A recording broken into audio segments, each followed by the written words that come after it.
कुछ दास्तानें वक्त की धूल में खो जाती हैं, कुछ हकीकतें जो दिल को छू जाएं, और कुछ सफर जो रूह को बदल दें। यहां हर लम्हा एक नया खुलासा है।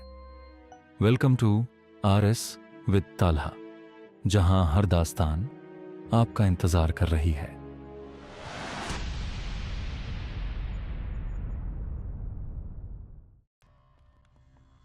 सर सुल्तान ने ढीले लहजे में कहा। वो शदीद तरीन जहनी कशमकश के बाद आखिरकार इस नतीजे पर पहुंचे थे कि लाखों करोड़ों अफराद की जिंदगियां बचाने का और कोई तरीका नहीं।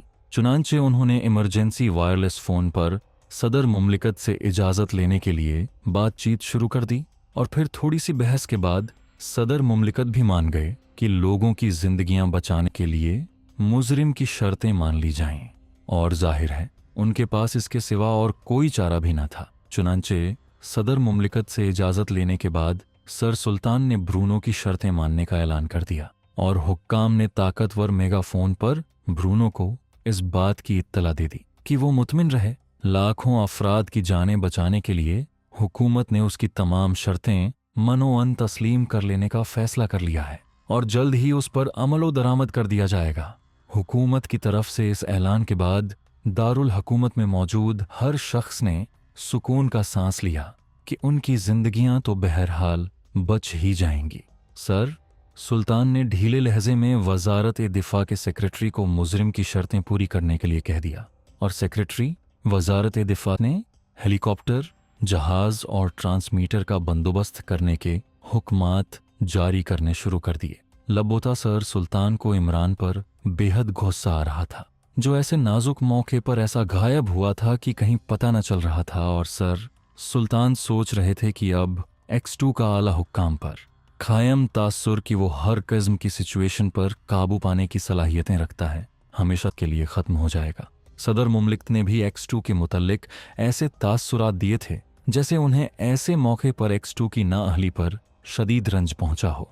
लेकिन जाहिर है सर सुल्तान जवाब में क्या कह सकते थे। वो बस दांतों से होंठ काटते रह गए, जबकि सर रहमान के लबों पर तंजिया मुस्कुराहट रेंग रही थी।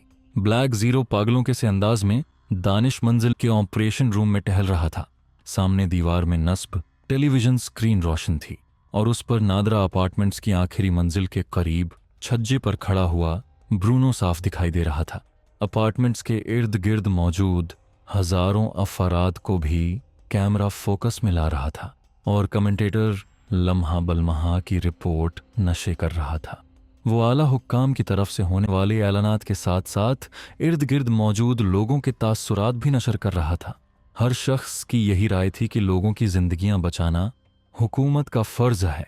इसके साथ साथ वो हुकूमत की नाअहली पर भी शदीद तनकीद कर रहे थे। उधर सर सुल्तान कई बार ट्रांसमीटर पर उससे इंतहाई घोंसैले अंदाज में बात कर चुके थे, लेकिन ब्लैक जीरो सिवाय बेबसी से होंठ काटने के और क्या कर सकता था। ऐसी खौफनाक सूरत हाल ने उसके जहन को मौफ करके रख दिया था, और इमरान यूं गायब था जैसे उसका कभी वजूद ही न रहा हो। इमरान ने उससे सिरे से राब्ता ही कायम न किया था। जूलिया और सफदर ने उसे ट्रांसमीटर पर सूरत हाल बताई थी कि किस तरह वो इमरान के साथ ब्रूनो का पीछा करते हुए नादरा अपार्टमेंट्स में पहुंचे, और किस तरह ब्रूनो ने उनसे भी इमरान के बारे में पूछा, लेकिन वो भी इमरान के बारे में कुछ बताने से कासिर थे। इमरान मिस अलमास के कमरे से गायब हो चुका था, और उसके बाद उसका कहीं पता न चल रहा था। ब्लैक जीरो ने जूलिया और सफदर को ट्रांसमीटर लाइन पर रहने का हुक्म दिया और इंतजार करने के लिए कहा। इसके सिवा वो और क्या कर सकता था। और चंद लम्हों पहले सर सुल्तान ने फोन पर उससे अच्छी खासी तल्ख गुफ्तगू की थी, लेकिन ब्लैक जीरो ने यही जवाब दिया था कि वो इमरान को ढूंढने की कोशिश कर रहा है। जैसे ही वो दस्तयाब हुआ वो उन्हें कॉल करेगा। लेकिन अब सूरत हाल आहिस्ता आहिस्ता खराब से खराबतर होती चली जा रही है। और फिर ब्लैक जीरो बुरी तरह चौंक पड़ा जब उसने आला हुक्काम की तरफ से मुजरिम की तमाम शर्तें तस्लीम कर लिए जाने का ऐलान टेलीविजन पर सुना।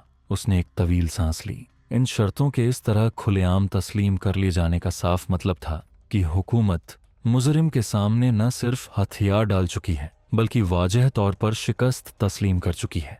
और एक मुजरिम के सामने हुकूमत का इस तरह खुलेआम शिकस्त तस्लीम कर लेना कम से कम ब्लैक जीरो के लिए खुदकुशी का मकाम था। सीक्रेट सर्विस और X2 जो पूरी दुनिया में मुजरिमों के लिए हवा बनी हुई थी, अपने ही मुल्क में भरपूर वसीले रखने के बावजूद एक मुजरिम के सामने बेबस हो गई थी। ऐसी सीक्रेट सर्विस और ऐसा X2, अब क्या वकार और क्या भरम बाकी रह गया था। ये ऐसी शिकस्त थी जिसका तसव्वुर कम से कम ब्लैक जीरो अपनी जिंदगी में न कर सकता था, लेकिन हकीकत उसके सामने थी और वो सिवाय दांत पीसने के और कुछ न कर सकता था। अब उसे इमरान पर बेहद गुस्सा आ रहा था कि जो न जाने कहाँ जा छिपा था। वो ढीले अंदाज में चलता हुआ कुर्सी पर आकर बैठ गया। उसका अंदाज ऐसा था जैसे जुआरी आखिरी बाजी हारकर मुंह लटकाए एक तरफ जा बैठता है। उसी लहमे मेज पर पड़े हुए टेलीफोन की घंटी बज उठी तो ब्लैक जीरो ने ढीले हाथों से रिसीवर उठा लिया। जाहिर है कॉल किसी मेंबर की तरफ से होगी और वो सोच रहा था कि अब वो अपने मेंबरों को क्या जवाब देगा, जो उसे आज तक माफुकुल फितरत सलाहियतों का मालिक समझते चले आ रहे थे। ऐसी सलाहियतों का मालिक कि जो हर किस्म की सिचुएशन पर हैरतांगेज तरीके से काबू पा लेने का गुर जानता है। लेकिन अब जाहिर है X2 भी शिकस्त खा चुका था। Yes, X2।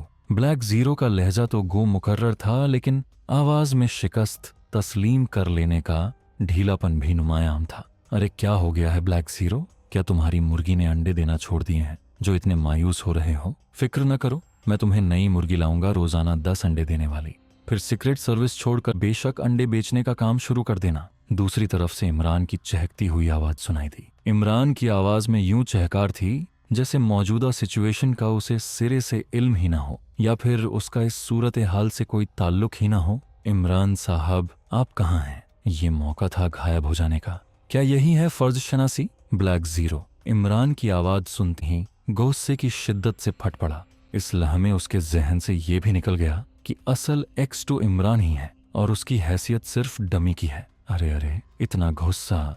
धीरज धीरज, कोई बात नहीं, मुर्गी आ जाएगी। अरे हाँ, जरा सर सुल्तान को कह दो कि वो ब्रूनो की शर्तें तस्लीम करने का ऐलान तो कर चुके हैं, लेकिन जरा उसे पूरा करने में वक्फा दें।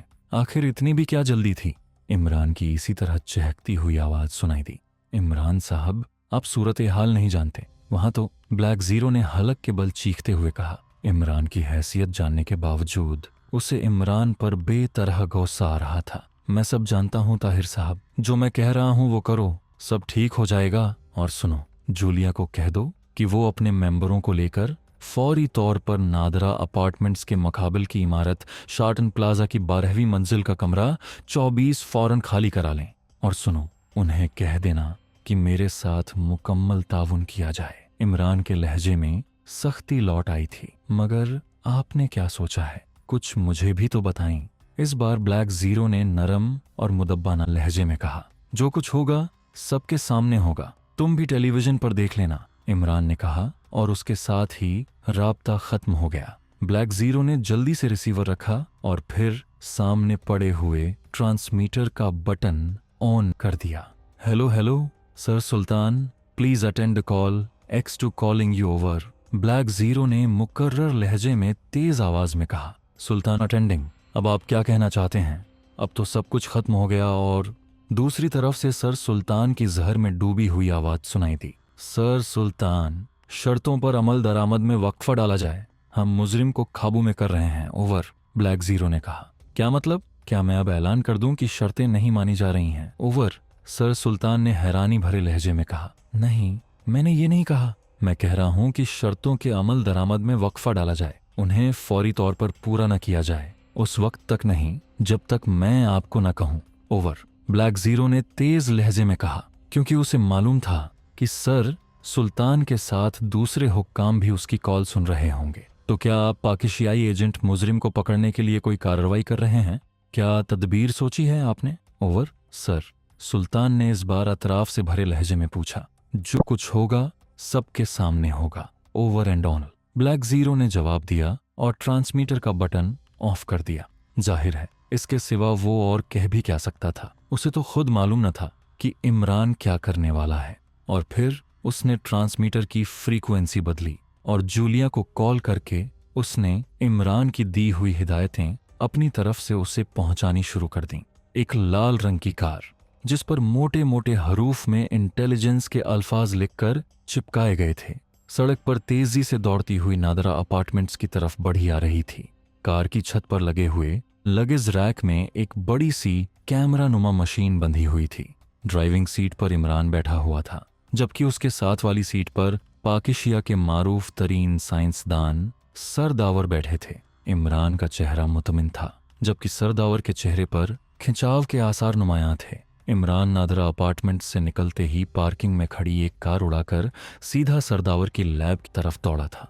उसने क्योंकि मालूम था कि ब्रूनो कोई आम मुजरिम नहीं, बल्कि एक क्रेमिया की इंतहाई ताकतवर और फाल तंजीम जिगर फाल का तरबियत याफ्ता स्पेशल एजेंट है, और एजेंट भी वन।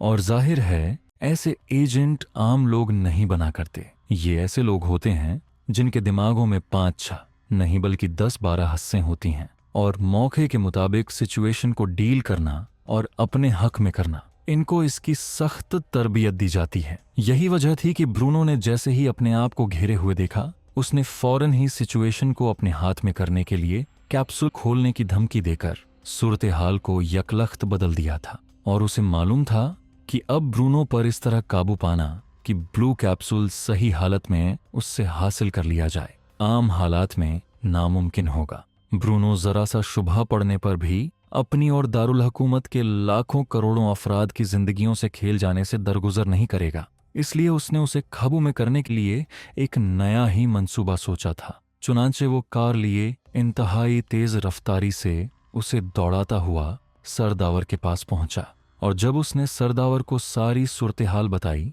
तो सरदावर इंतहाई परेशान हो गए, क्योंकि उन्हें इन जरासीमों की तबाहकुन कारगुजारी का अच्छी तरह इल्म था। और इमरान को पहली बार सरदावर से पता चला कि इन जरासीमों का इंकशाफ करने वाला साइंसदान डॉक्टर मार्टिन उनका शागिर्द था। उनके मशवरे से वो इन जरासीमों पर तहकीकात कर रहा था। दोस्तों, अगर आपको हमारी ये वीडियो पसंद आई है तो लाइक ज़रूर कीजिएगा, अपने दोस्तों के साथ शेयर करें, और चैनल RS विद तलहा को सब्सक्राइब करना मत भूलिएगा। साथ ही बेल आइकॉन दबाइए ताकि नई वीडियोस का नोटिफिकेशन सबसे पहले आपको मिले। अल्लाह हाफिज।